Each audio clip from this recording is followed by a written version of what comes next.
যুদ্ধে যাওয়ার আগে এভাবেই বাবাকে জড়িয়ে ধরে বিদায় জানায় ইসরায়েলের অর্থমন্ত্রী বেজালেল স্নোট্রিচের ছেলে বেনিয়া হেব্রন। ছেলের জন্যে প্রার্থনা করেও লাভ হল না দেশের অর্থমন্ত্রীর। সৈনিক ছেলেকে যুদ্ধে পাঠিয়ে বড় ধরনের ক্ষতি হয়ে গেল বেজালেল স্নোট্রিচের। ইসরায়েলি অর্থমন্ত্রীর ছেলে ঠিক যখনই যুদ্ধের ময়দানে পা বাড়ালো, ঠিক তখনই হামলে পড়ল প্রতিরোধ যোদ্ধারা। লেবানন সীমান্তের কাছে ইসরায়েলি ঘাঁটিতে অতর্কিত হামলা চালিয়েছে যোদ্ধারা। তাদের হামলায় ক্ষত বিক্ষত হয়ে গেছে তার ছেলে বেনিয়া হেব্রনের লিভার।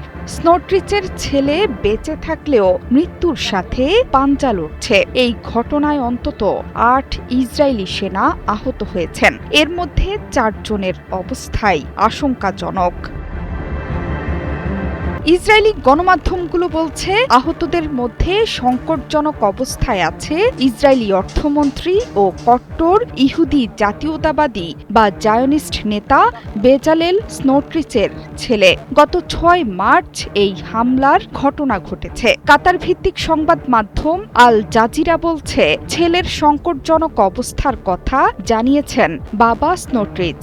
এক্সে দেয়া বার্তায় স্বীকারোক্তি দিয়ে ইসরায়েলি অর্থমন্ত্রী লিখেছেন, শুক্রবার লেবানন সীমান্তে অবস্থানরত ইসরায়েলি সেনাদের লক্ষ্য করে মর্টার শেল নিক্ষেপ করা হয়। আহতদের মধ্যে তার প্রিয় ছেলে বেনিয়া হেব্রন আছেন বলেও জানান তিনি।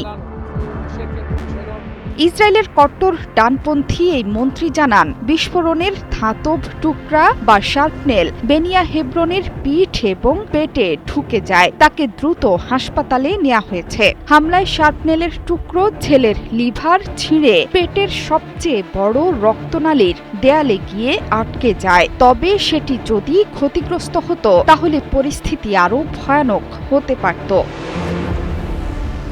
ইরান, ইসরায়েল, মার্কিন যুক্তরাষ্ট্র যুদ্ধ শুরুর পর আরও বেশি শক্তি নিয়ে ফিরে এসেছে লেবাননের প্রতিরোধ যোদ্ধারা। লেবাননে ইসরায়েলি হামলার পর পাল্টা প্রতিরোধ গড়ে তুলছে প্রতিরোধ যোদ্ধারা। সম্প্রতি দেশটিতে স্থল অভিযান শুরু করেছে আইডিএফ। এর আগে লেবাননের বৈরুতের একাংশকে গাজার খান ইউনিসের মতো ধ্বংসস্তূপে পরিণত করার হুমকি দেয় ইসরায়েলের কট্টরপন্থী মন্ত্রী বেজালেল স্নোট্রিচ। তার পরিণতি হিসেবে ছেলেকে ক্ষতবিক্ষত অবস্থায় উদ্ধার করতে হলো এই মন্ত্রীকে। গত ২৮ ফেব্রুয়ারি যুক্তরাষ্ট্র ও ইসরায়েল ইরানের বিরুদ্ধে শুরু করে বড় ধরনের আগ্রাসন। তেহরান সহ ইরানের প্রধান শহরগুলোতে হামলা চালিয়ে হত্যা করে দেশের সর্বোচ্চ ধর্মীয় নেতা আয়াতুল্লাহ আলী খামেনি সহ শীর্ষস্থানীয় কয়েকজন নেতাকে। জবাবে বড় ধরনের পাল্টা অভিযানের ঘোষণা দেয় ইরানের ইসলামী বিপ্লবী গার্ড বাহিনী। প্রতিরোধ করতে ইসরায়েলে হামলা চালাচ্ছে লেবাননের প্রতিরোধ যোদ্ধারাও। জোহরা চৌধুরী সেতু, ৭১।